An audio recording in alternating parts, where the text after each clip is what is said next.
Que a paz e a graça de Deus seja com cada um de nós. Mais uma vez estamos aqui para o estudo da nossa lição da Escola Sabatina, que não é outra coisa senão o estudo da Palavra de Deus através de perguntas e respostas.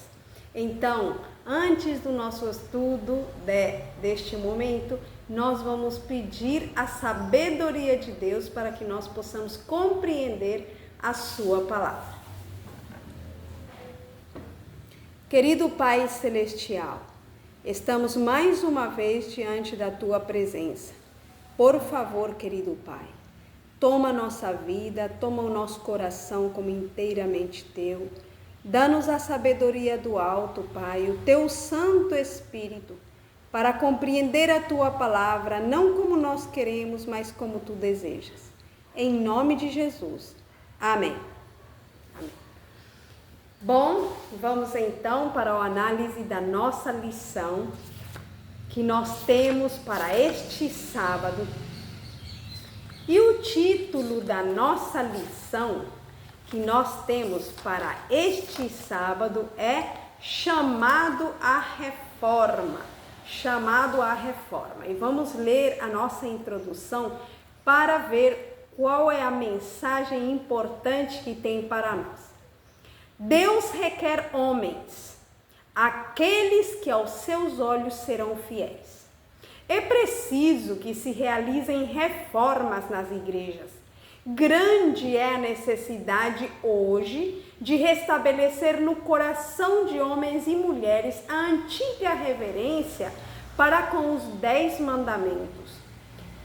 Pela obediência a esses mandamentos, será a humanidade santificada para que os resultados do ceticismo não se fortaleçam, mas o fundamento da nossa fé seja manifestado e todos os preceitos da santa lei de Deus revigorados.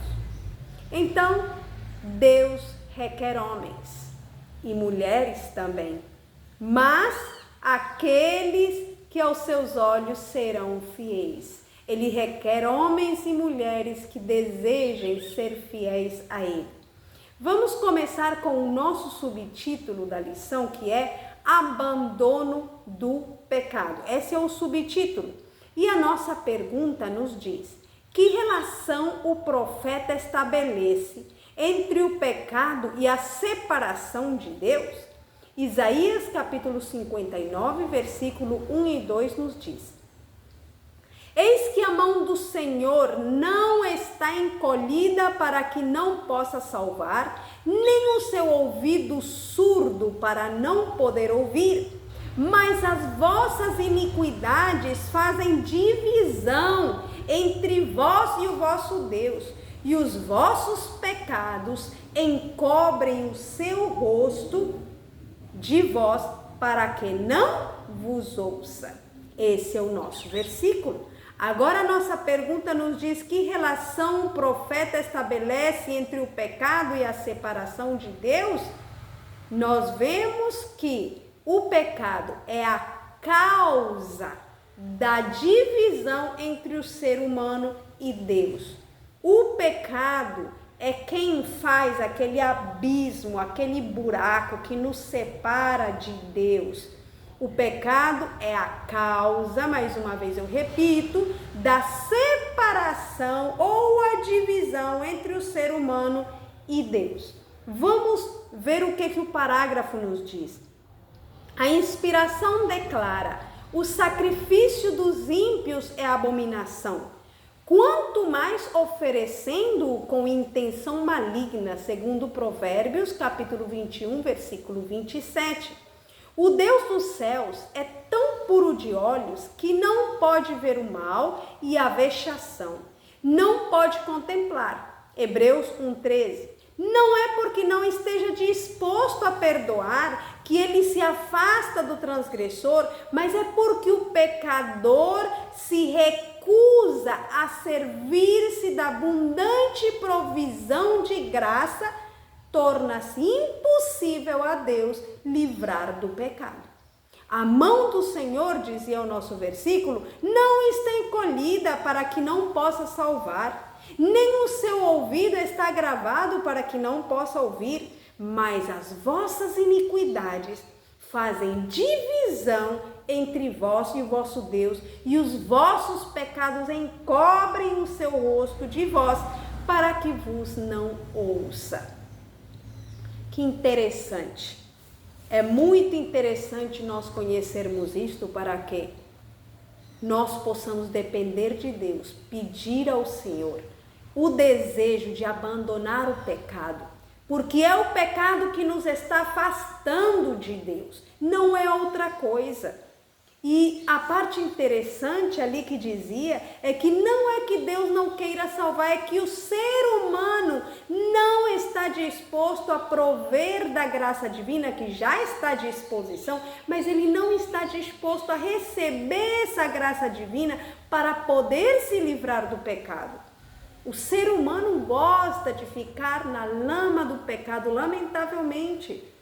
Mas se nós deixarmos o Espírito de Deus tocar na nossa vida, no nosso coração, e se lhe pedirmos, Senhor, me dá o desejo de me afastar do pecado, me ajude para que eu possa odiar o pecado e amar a obediência à tua lei, com certeza o Senhor vai nos conceder. Vamos para a pergunta número 2. Como descreveu ele, ou seja, o profeta Isaías, que ainda estamos falando, a condição espiritual de Israel como resultado do pecado?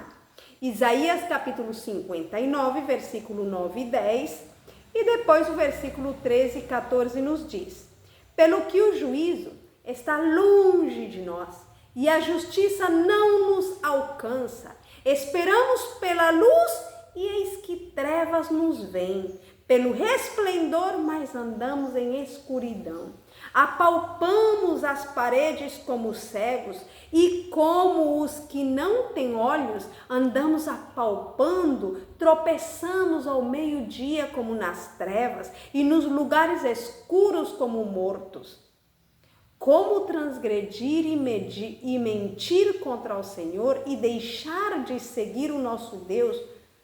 Falar de opressão e rebelião, conceber e inventar palavras de falsidade do coração, pelo que o juízo retrocedeu e a justiça se pôs longe, porque a verdade anda tropeçando nas ruas e a equidade não pode entrar.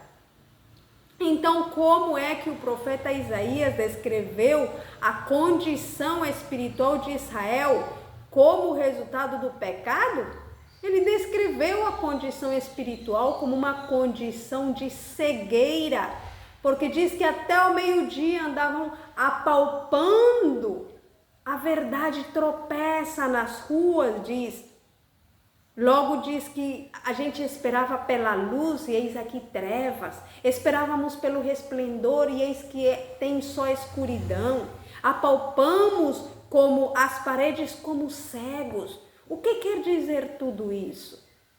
Que muitas vezes a verdade está diante de nós, mas nós achamos que a mentira é a verdade, e a verdade achamos que é mentira, fazemos uma confusão, misturamos tudo. Mas por que isso? Porque, como dizia lá atrás, o pecado tem nos afastado de Deus, porque nós muitas vezes não queremos abandonar o pecado, queremos continuar nele, e o Senhor não vai abrir os nossos olhos se nós não os queremos abrir. Vamos ficar cegos espiritualmente. É por esta razão que nós precisamos pedir todos os dias ao Senhor: abre os meus olhos para que eu possa ver as maravilhas da tua lei. E o nosso parágrafo diz: em consequência da longa, contínua e progressiva rebelião contra a Constituição e leis supremas, um sombrio manto de trevas e morte cobre a terra. Olhem. Então, por que a condição do povo está na escuridão? Por quê? Diz aqui, é consequência da longa, contínua e progressiva rebelião contra a Constituição e as leis supremas e a lei de Deus. É isto que está fazendo que as trevas cubram a terra, que esse manto de trevas e morte cubra a terra. A terra treme sob a carga da culpa acumulada e em todos os lugares os agonizantes mortais são compelidos a experimentar a desgraça inclusa no salário da injustiça. Foi-me mostrado que os homens têm cumprido os propósitos de Satanás pela malícia e o engano, e uma terrível calamidade aconteceu recentemente. Pode-se verdadeiramente dizer, pelo que o juízo se tornou atrás, e a justiça se pôs longe, porque a verdade anda tropeçando pelas ruas e a equidade não pode entrar.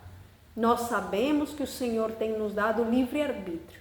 O Senhor quer entrar, mas o povo não deixa. O pecado não deixa, sabe por quê? Porque o ser humano ama mais as trevas do que a luz, lamentavelmente. Mas tu e eu, se estamos aqui ouvindo a palavra de Deus, é porque nós queremos fazer a diferença. Não queremos ser parte daqueles que estão nas trevas. Nós queremos que essa luz que o Senhor está nos mostrando, que possa resplandecer em nós, como veremos mais para frente. Vamos ver o outro subtítulo que fala sobre o retorno a Deus. Que promessa oferece o Senhor àqueles que retornassem a Ele com humildade e com contrição? Isaías 57, 14 e 15. E ele dirá: aplanai a estrada, preparai o caminho, tirai os tropeços do caminho do meu povo.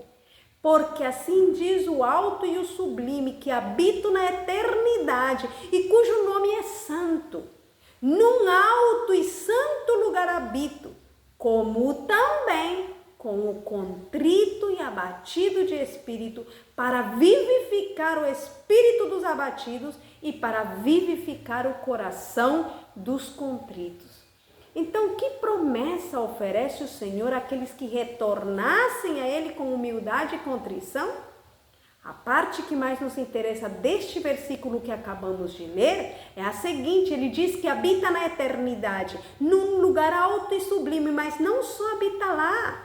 O versículo está dizendo que ele também habita, diz, como também com o contrito e abatido de espírito. Então essa é uma promessa, o Senhor vai habitar com o humilde, com o contrito de espírito. E também diz que vai vivificar o espírito dos abatidos e vivificar o coração dos contritos. Por isso é bom que nos humilhemos, peçamos a Deus um coração humilhado e contrito, porque a humildade na verdade vem do Senhor. Só que Ele toca nosso coração e nós devemos deixar que Ele possa agir ali no nosso coração. Muitas vezes, por exemplo, se nós ofendemos alguém, o Senhor toca nosso coração e nos diz: vai lá, pede desculpas. Isso é se humilhar. Mas às vezes a gente diz: não, mas ele começou primeiro. Eu não vou pedir desculpa não. Eu não vou me humilhar na frente dele não, que ele foi que fez tal coisa e tal coisa. Então a gente não quer se humilhar. Como é que nós queremos que o Senhor habite conosco se nós não deixamos o Senhor agir na nossa vida? Deixemos o Senhor agir no nosso coração, que Ele possa colocar em nós humildade e contrição de espírito, que possamos reconhecer que somos fracos, que somos débeis, que em nós não há força espiritual. Mas se nós vamos aos pés do Senhor com lágrimas, se vamos a Ele com o coração humilhado, com certeza, como diz aqui, Ele vai habitar no nosso coração e vai vivificar o nosso espírito. Aqui no parágrafo nos diz: todos os dias há necessidade de contrição. E o Senhor declara a grande vantagem de todo aquele que humilhar seu coração e se esconder em Jesus. Mas eis para quem olharei: para o pobre e abatido de espírito e que treme da minha palavra. Perto está o Senhor dos que têm o coração quebrantado e salva os contritos de espírito. Clamou este pobre e o Senhor o ouviu e o salvou de todas as suas angústias. O anjo do Senhor acampa-se ao redor dos que o temem e os livra. Todos estes versículos estão na Bíblia, todas estas palavras estão no livro de Salmos 34:6, Isaías 66:2, são versículos que promovem ânimo para a nossa alma, sabendo que quando nós somos humildes e contritos, o Senhor estará sempre do nosso lado e vai nos vivificar. Pergunta número 4. Que garantia oferece Deus àqueles que regressam e buscam novamente sua face? Que garantia oferece Deus? Vamos ver? Isaías 57, 18 até o 20 nos diz: Eu vejo os seus caminhos e os sararei e os guiarei e lhes tornarei a dar consolações, a saber, aos seus pranteadores. Eu crio o fruto dos lábios, paz para os que estão longe e os que estão perto, diz o Senhor, e eu os sararei. Mas os ímpios são como o mar bravo, porque não se pode aquietar, e as suas águas lançam de si lama e lodo. Olha aí. Então, qual é a garantia que oferece o Senhor àqueles que regressam e buscam novamente a sua face? Aqui diz que Ele vai sarar, Ele vai guiar, Ele vai dar consolação e Ele também dará paz, tanto para os de longe como os de perto. E eu os sararei, diz o Senhor. Que promessa preciosa, que garantia maravilhosa. Vale a pena nos humilharmos, termos um coração contrito para que o Senhor venha e faça essa obra na nossa vida. Regressemos ao Senhor, vamos novamente ao Senhor, pois Ele é o Pai que sempre está nos esperando. Aqui na parte do parágrafo da pergunta número 3, na parte primeira, quero repetir uma partezinha que tem relação. Todos os dias há necessidade de contrição.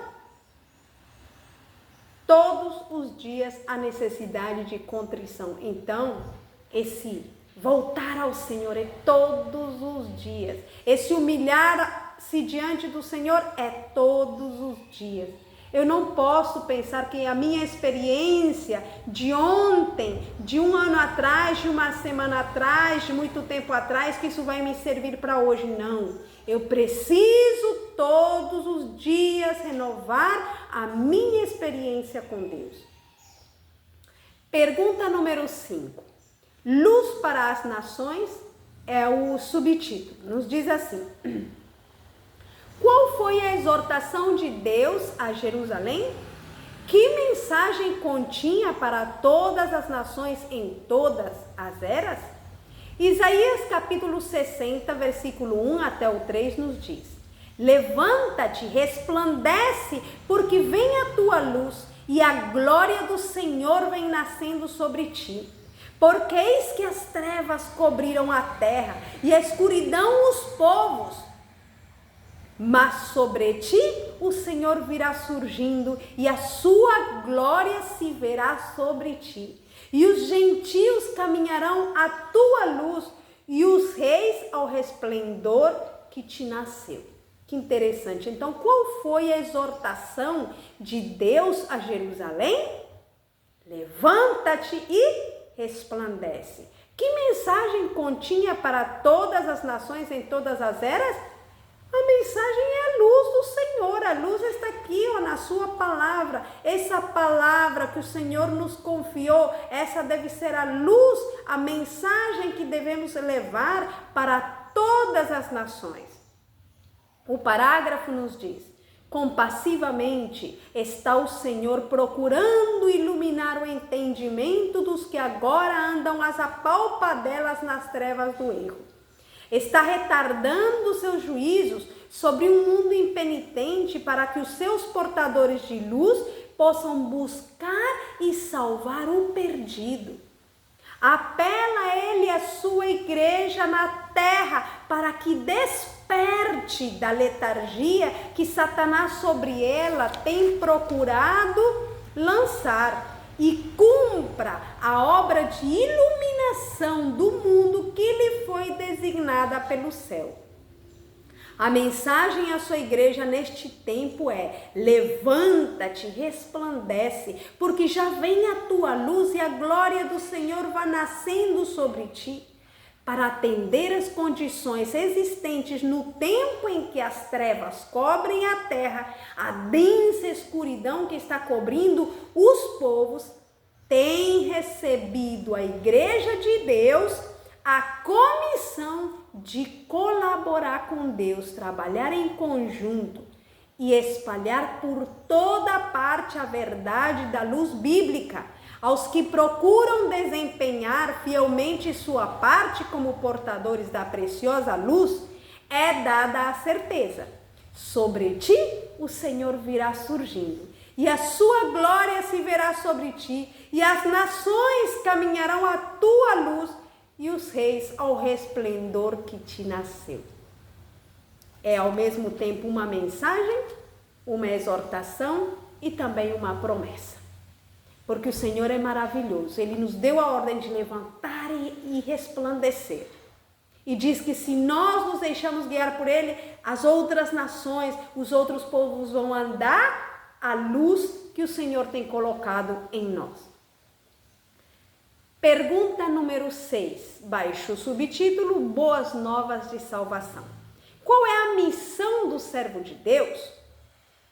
Isaías 61, 1 até o 4 nos diz: o Espírito do Senhor Deus está sobre mim, porque o Senhor me ungiu para pregar boas novas aos mansos, enviou-me a restaurar os contritos de coração, a apregoar liberdade aos cativos e abertura de prisão aos presos, a apregoar o ano aceitável do Senhor e o dia da vingança do nosso Deus, a consolar todos os tristes, etc. Qual é a missão, então, do servo de Deus? Primeiramente, nós sabemos que o servo de Deus, segundo vimos na lição passada, é Jesus Cristo. Então, a sua missão era pregar as boas novas aos mansos, restaurar os contritos de coração, apregoar liberdade aos cativos e abertura da prisão aos presos, apregoar o ano aceitável do Senhor e o dia da vingança do nosso Deus e consolar também os tristes. Essa era a missão de Jesus. Mas todo seguidor de Jesus tem a mesma missão. Sim, cada um de nós temos essa mesma missão. Agora Jesus não está mais presente como ser humano aqui na terra, mas ele deixou os seus seguidores, nós, para que nós possamos agora fazer a obra que ele não está fazendo pessoalmente, mas que os seus seguidores estão fazendo por meio dele, porque ele nos dá o seu poder, a unção do seu Santo Espírito, para que nós possamos continuar com essa obra. Então a nossa missão agora também é pregar as boas novas aos mansos, também consolar aqueles que estão tristes, liberdade aos cativos. Que cativos? Será que a gente vai abrir as prisões lá e tirar todas essas pessoas que às vezes nem se arrependeram? Não, não é esse tipo de liberdade. Cativos do pecado, cativos do vício, cativos do mundo, que não conseguem servir a Deus, não são salvos, não são perdoados porque estão cativos pelo pecado. É essas pessoas que devemos procurar. Se Jesus veio para buscar e salvar o perdido, os filhos dele também vão para buscar e salvar o perdido, apresentando Jesus, o nosso Salvador. Pergunta número 7.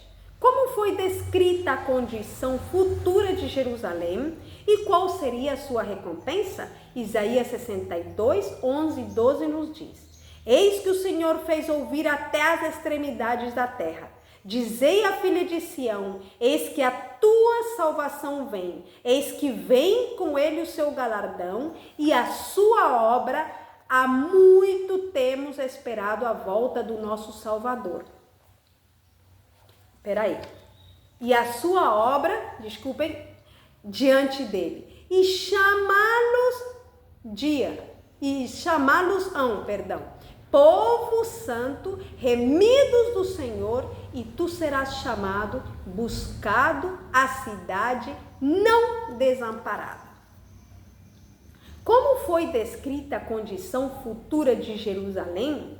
E qual seria a sua recompensa? O versículo diz: a tua salvação vem. Salva, Jerusalém salva, uma cidade santa, uma cidade reconstruída pelo Senhor. E nós sabemos que Jerusalém o conformam os filhos de Deus. Diz: eis que vem com ele o seu galardão, daria o seu galardão, a sua obra diante dele. E chamá-los-iam povo santo, remidos do Senhor. E serás chamado buscado e cidade não desamparada. A Jerusalém também podemos simbolizar cada um de nós. Os que buscamos a presença de Deus. Não seremos desamparados se buscamos a sua presença, se nos humilhamos na presença do Senhor. Por isso foi assim que foi descrita a condição futura de Jerusalém. Cidade não desamparada. Ali no nosso parágrafo nos diz: há muito temos esperado a volta do nosso Salvador, mas nem por isso a promessa é menos segura.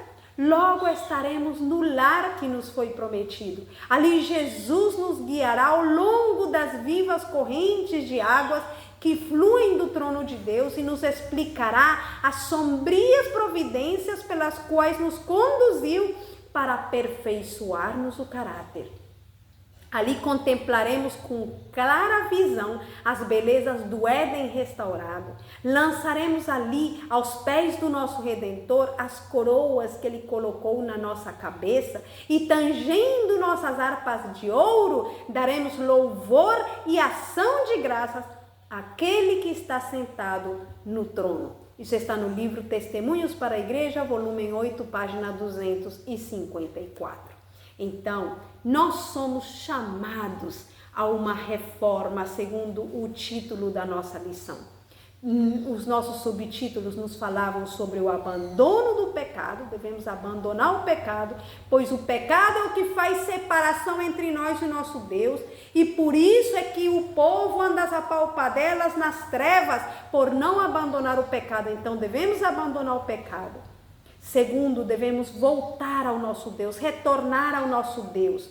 E o Senhor dá promessa para aqueles que se humilham, têm contrito coração, a promessa de que Ele habitará com o contrito de coração, que Ele estará com eles e também que Ele nos dará consolação, que Ele guiará, que Ele sarará as nossas feridas.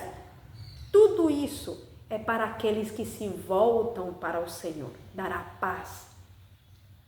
Terceiro que nós vimos aqui, a luz para as nações. Nós devemos levantar e resplandecer. O Senhor quer que nós não sejamos ali sentadinhos no nosso lugar. Se o mundo está em trevas, nós devemos ser como aquelas estrelas que resplandecem no meio de um céu escuro. Levanta-te e resplandece, diz o Senhor. As boas novas de salvação devemos proclamar para um mundo que perece. Se você decidiu seguir a Jesus, deixe o Senhor Jesus guiar a tua vida. Deixemos o Espírito Santo guiar a nossa vida, para que possamos proclamar as boas novas de salvação, assim como Jesus veio proclamar. Nós, como representantes dele, podemos levar as boas novas de salvação para aqueles que estão perecendo, liberdade aos cativos, abertura de prisão aos presos, a condição futura de Jerusalém, que ela será salva, que será uma cidade não desamparada. Na Nova Jerusalém, Nunca mais teremos sofrimento, nem dor, nem choro, nem haverá morte, porque tudo aquilo já haverá passado. Que Deus nos abençoe, que possamos ouvir o chamado à reforma que Deus nos faz, para que desta maneira possamos prosseguir em frente e perseverar até o final. Vamos fazer uma pequena oração para agradecer a Deus por esta palavra maravilhosa. Querido Pai Celestial, mais uma vez te agradecemos por tua palavra. Obrigada por tuas promessas, mas também pelas obrigações, pela missão que tu nos dás. Pai Santo, dá-nos a tua força, o teu poder, a unção do teu Santo Espírito, para ser luz no meio deste mundo de trevas. Em nome de Jesus. Amém. Que Deus abençoe